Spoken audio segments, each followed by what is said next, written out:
Sega.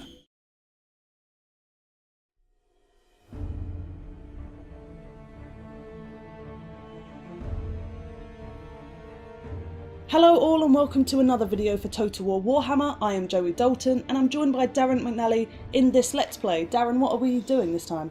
So we're playing as the Chaos Warriors in this Let's Play, as we have a very special announcement to make. That's right, we do. The Chaos Warriors race pack will now not only be free to you if you pre-order, but it will also be free for everyone who buys the game in the first week of release as an early adopter bonus.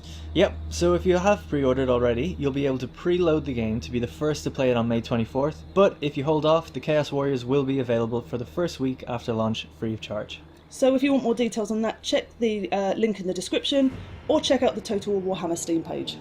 Right, so we're fighting at High Pass, and we're playing as Chaos as we mentioned, and we're against the Dwarves, and just this lovely unit here, these are the Dragon Augers.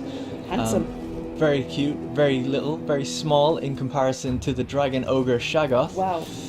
So Look at this his lightning. Yeah, it looks really good. The kind of electrical pulses around him looks really, and he sounds really good as well. Actually, real deep bass to him. But he's dwarfed in comparison compared to Kholek Suneater, one of the legendary lords that you can play as in the campaign if you're playing as Chaos. He actually has a bonus for having Dragon Ogres and Shaggoths. He can recruit them at 15% the cost and 10% the cost for the Dragon Ogres. That is awesome. His weapon is called Star Crusher as well. What a name. Yeah, the Sun Eater and the Star Crusher. He is, I mean, he's, as we'll see in this playthrough, he is really, really powerful, and having those guys in your army, it's actually really good bonus to have any kind of upkeep, have any negative upkeep on them, because they're quite expensive, they're quite rare, so to have them in this army like this, you know you're dealing with a high tier powerful army. We've also got at the back there the Chaos Warriors with great weapons, and the Chosen here with great weapons as well. Flanked on the left we have a Sorcerer of the Metal variation, or the Metal lore. So Chaos Warriors, they can actually play with different sorcerers of different lores. I think Metal, Fire and Death are some of the ones. We also have a Manticore flying up there. And down here we have the Chaos Knights with lances. You're going to be doing some sneaky tactics. Yeah, so we're actually fighting uphill on this battle. It's going to be quite tricky. And we have the Dwarven army up here on top of the hill. So it's not really sneaky tactics, but obviously they don't have cavalry themselves, so we can, bring our cavalry around up behind them on the hill and hope to do some flanking charges. So it should be good. Well, you have a lot of fast units compared to the Dwarves, who have practically no fast units at all. They're really slow. Even the Slayers, which we'll see in a minute, in their info stat panel it says fast, brackets for a dwarf. Yeah, oh, these guys here are really cool, the Iron Drakes with the Troll Hammer torpedoes, and they're meant to take down like large monstrous infantry, so they'll be good against the Shaggoth and the Dragon Ogres, as well as the cannons, the Slayers in the back, and the flame cannons. It's worth mentioning this is just a quick debug mode, a look at their army. They'll actually deploy a little bit different to this, but I just thought it'd be interesting to see what we were up against on top of this hill. So here we are, this is the kind of gameplay. So obviously we're not playing this right now, we're looking back on the gameplay that I captured at the time, but to kind of appease the people who want to see cool zoom-ins and cool cinematic shots, I've also interlaced the video with the replay shots. So for those who don't know, in Warhammer, after a battle is done, you can view back the replay, and you can simply hide the UI by pressing K, and that removes the flags in the gameplay UI, and then we're allowed to put the camera down and see the gameplay as it unfolds, both from a gameplay and cinematic perspective. The timeline stays the same, so what you're seeing is all in real time as well. So hopefully that will let you guys have a real nice zoom in of all the action and some of the higher up gameplay choices that I've made. Some of the more brutal face punches I know you all want to see. Yeah, so we saw some dudes fly back all the way down the mountain getting hit by a cannon. So already the Dwarven artillery is firing on me. They're perched a little bit further up on the hill than they were in the debug mode. And I'm just sending everyone forward. We just have a long plodding march up this hill until we get there. And the snow on the hill does slow your troops down, so they are running as fast as they can. You can see them just getting thrown back. And I really have to try and take as few losses as I can until I get there. Don't want to send them all up by themselves either. I'm trying to keep them all together. So I have to kind of keep a steady march with them as well. So do you have any kind of strategy for this? Because you have some making up to do for your win-loss record for us, Darren. That's true. Well, I did beat Lionheart, so, Yeah, I won the last one. Okay. But in terms of this battle, my strategy generally is to move forward with a kind of a double line, split into a single line, and then have cavalry go around the edges. And I've concentrated all my monstrous infantry kind of on the flanks as well of the infantry. So I have Chaos Spawn over on the right, which will zoom in a bit later as well. And I have my Dragon Ogres on the left. So hopefully we can just kind of punch through and then have the cavalry come around. It's just a massive envelopment as long as my centre holds.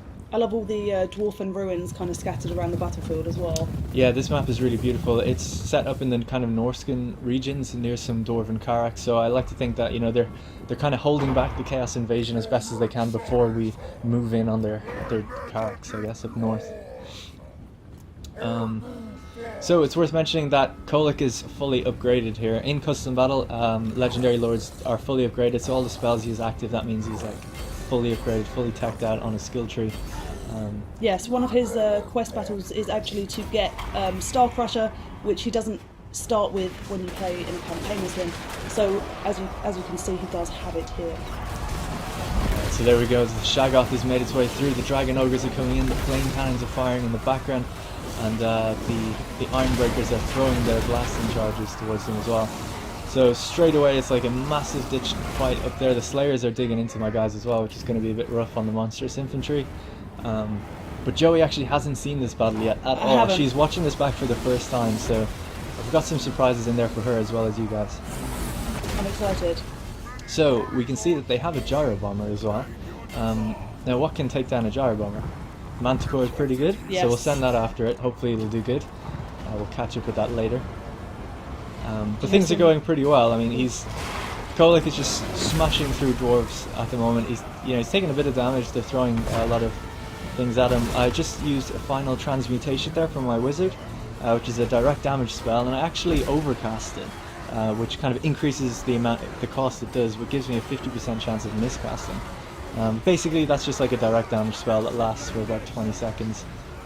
I love the flavoured text for it. Is the wizard unleashes a hail of magical energy, transmuting his foes into unliving golden statues. It's quite brutal. Yeah, that's mean. So here you can see the Chaos spawn. The blasting charges are absolutely devastating. They have so many of them, the Iron Drakes. And there's some miners units as well, miners with blasting charges that can throw them in as well. My Manticore's going to town on the Gyrocopter, and it's actually broken and it's running away. We've got a beautiful charge here from the Chaos Lances as well. Or the Chaos Flying Knights. dwarfs. Yeah. What a beautiful sight. It's funny because Kholek is so massive, especially compared to a dwarf. They're very, very brave and hardy folk to even attempt to take them on. So they have quite a few Slayers units, which is kind of bad for you in a couple of ways, because you've got some larger units in there. Yeah. So avoiding them is key, I would say. Just that spell that's going off there, that is the Gehenna's Golden Hands. It's a vortex spell, lasts about 13 seconds, and it costs 9 wounds of magic. Again, that's the Metal Sorcerer, just hanging back, casting spells where he can. So he summons the spirit of Gehenna's metal hands to hunt down his prey. Oh, what was that? So that's the blasting charges, just going off in the distance. They just launch them at blobs of infantry and just completely wreck them. So And my you've got Manticore came one down for a nice unit. charge. That's it. Yeah, Even that, it's fine. I'm not gonna lie, I kind of do really well against these guys. We just like push it, lay into them, kind of like a constant onslaught. This is a very high tier army. Now the dwarves, their army costs the exact same. They have a lot of troops, but they just didn't hold very well, and my spells kind of went off right, so I got kind of lucky. I broke their Gyro Bomber. The Gyro Bomber is actually coming back in here to make a quick run on my Chaos Knights. He actually comes in from melee, knocks a few off, and then starts frantically dropping his bombs while my Manticore chases him down. Oh, that was clever. Yeah, so here he is just going along the line, literally dropping the bombs. You can see them actually coming out of the back. My Manticore just isn't fast enough to get him. I always thought it'd be really cool if Kholek just like gave him a little whack out of the air with his hammer, but it wasn't to be. And you can see just all the carnage going on in the background. They're still holding their own. Like the dwarves aren't just like breaking instantly or anything. No, They're holding the quite Dragon well. Ogre is undeterred completely. Yeah, actually, if you check the unit health of all my units, like it's quite low for the Chosen, really low for the Dragon Ogres, and my Kholek himself is down to halfway and taking more damage. So I activated an augment there, which speeds up my Manticore, which will allow me to catch the Gyro Bomber.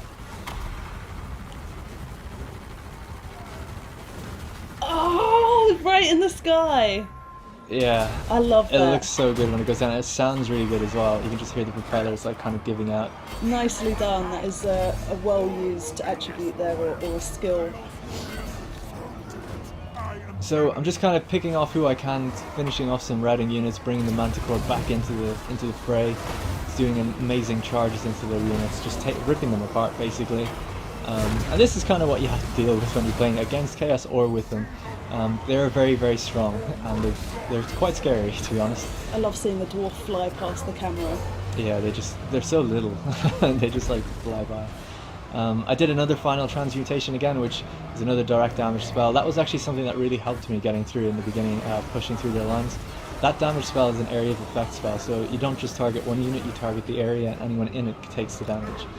So that kind of actually allowed me to hit 5 or 6 units at once. Very, very lucky to get it off with the 50% miscast. See, it's kind of difficult to tell because it still looks like they've got so many units, but you can see the dwindling numbers of those units running away. Yeah, and still have so many left. Yeah, they've got lots of kind of flags you can see as they back off and then they come back. They kind of reform quite a lot because Ungrim is actually fighting. Forgot to mention Ungrim Ironfist. Here he is here, getting up. He's after just being charged, but I kind of left him alone for a second. Going to bring in the Shaggoth. See who's going to win in this fight. Rear attack! Oh, mistake. To the dwarf, not you. Yeah. You did very well. Never turn your back to a Shaggoth. Well, he took him down. Whoa, So that's but it. he is the Slayer King, of course. He you is. know? So he did pretty good. Also, I was told it's worth mentioning that the fact he didn't react when he got hit is because Legendary Lords, they do have some react animations for getting hit, but they don't always react because if they were constantly in the react state, they would never get an attack off. It's kind of like a stun lock animation. So that's actually a choice made on purpose so that the gameplay just flows a little better, and I was told to mention that by the devs. Oh, not to the ground. Yeah, so it's basically just Ungrim left. Stubborn little guy, doesn't want to break. I just kind of envelop him with everything I got. He's taken out, the Shaggoth, and Kholek's pissed. Yeah, because, yeah.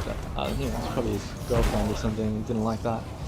Oh, you just surrounded him. I'm just sending the everything cavalry in. was a good move, I think, because he's obviously going to be a bit hardier against those larger units. Kholek actually has a bombardment spell of his own that I call down as well. It's called Lord of the Storm. It only lasts like 5 seconds, and it doesn't cost any winds of magic, but that's what the animation there was, where he lifts the kind of axe or mace up in the air. And that's it. Ungrim was finished off by that. Oh, you've done it! Yeah, so that's the victory. Well, congratulations for redeeming your title of not losing every battle. Nice one, Darren. Thank you very much. Let us know what you think in the comments down below, and let us know what you would like to see for future videos. Like and subscribe for more. Thanks for watching. See ya.